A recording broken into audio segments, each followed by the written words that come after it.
President, I rise today in support of the Freedom to Travel for Healthcare Act, something that Senator Cortez Masto, your colleague from Nevada, is leading. I did want to take a moment, however, to note that there are many things that we need to do to reduce costs, and I appreciated the words of my colleague from the neighboring state of South Dakota. And I think he's well aware that pharmaceutical prices are #1 on the minds of people in many of our states. And I asked the Republicans to join us in pushing Medicare to finally negotiate, lifting the ban so we can negotiate less expensive drugs under Medicare Part D, something that every Democrat is committed to in our caucus, and we hope to get done in the next month. I also note that the president recently came out for E15, something Senator Thune and I have worked together on for years, and that is now in place as one competitive fuel that should help not alleviate everything, but be a major help. The release of the oil from the strategic petroleum reserves and so many other areas where we are working together. I don't think anyone thought we could emerge from a 2-year pandemic and everything was going to be the same. Obviously, there's work we must do together for the country to bring down costs, and that is on all of our minds. But also on our minds is what has recently happened with the Supreme Court and the decision in the Dobbs case. 20 days ago, only 20 days ago, and you can see everything that's happened since that time, the Supreme Court issued a ruling shredding nearly 5 decades of precedent protecting a woman's right to make her own health care decisions. Now women are at the mercy of a patchwork of state laws governing their ability to access reproductive care, leaving them with fewer rights than their moms and their grandmas.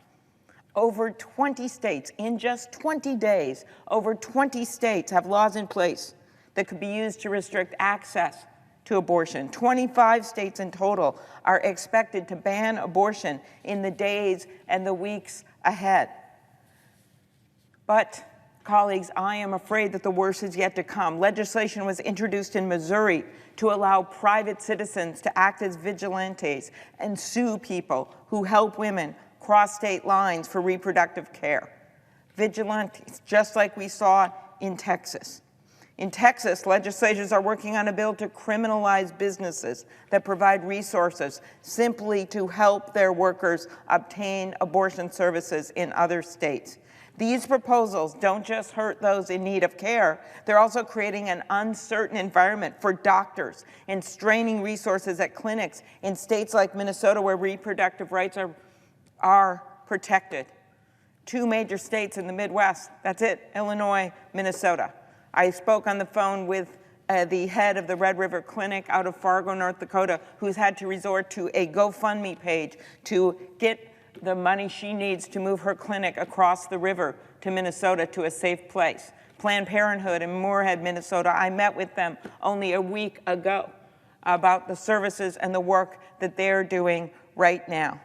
In Montana, clinics have already begun requiring proof of residency from women seeking abortion pills because they're afraid they might be pursued by out-of-state prosecutors. Of course, we should never settle for a situation where women in Minnesota have different rights than women in Missouri, or when women in Illinois have different rights than women in Texas. But with so many extreme Republicans racing to state capitals to be the first to take away women's rights, it's clear we must explicitly protect the right to travel to other states to access reproductive care. We don't have to imagine why this might matter. We don't need to conjure up hypotheticals. We already know what's happened. Think about the heartbreaking, enraging story about the 10-year-old girl in Ohio who had to go to Indiana to get an abortion after she was impregnated by her rapist. And when that story came out last week, some people doubted it. And now in clear print in the criminal complaint out of the state of Ohio, we saw yesterday that yes, this happened. This man raped a 10-year-old girl and she got pregnant and then she couldn't even get the care she needed at age 10 to get an abortion. She had to go across state lines to the state of Indiana just to get her care. Should the next little 10-year-old's right, or 12-year-old's right, or 14-year-old's right to get the care that she desperately needs be put in jeopardy? What about her mom? What about her doctor? Where will this end?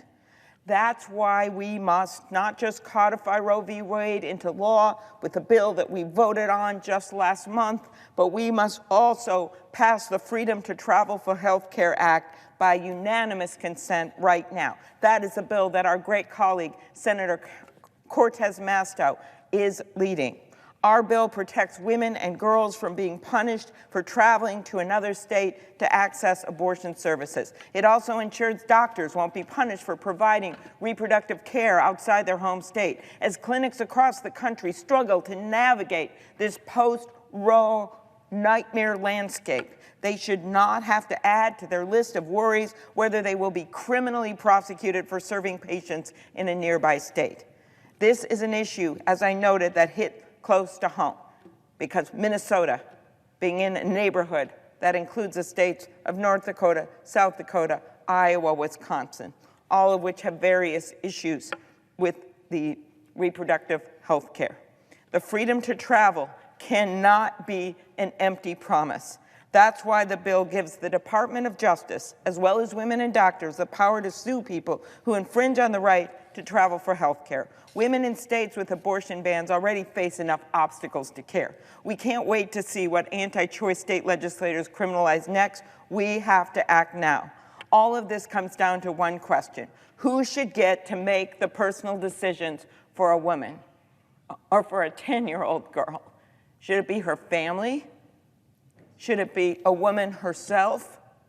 Or should it be politicians, our colleagues on the other side of the aisle who supported these justices, put them in place in the Supreme Court, got us to where we are right now? I think the answer is clear. Today, each and every one of my colleagues has the opportunity to show where they stand.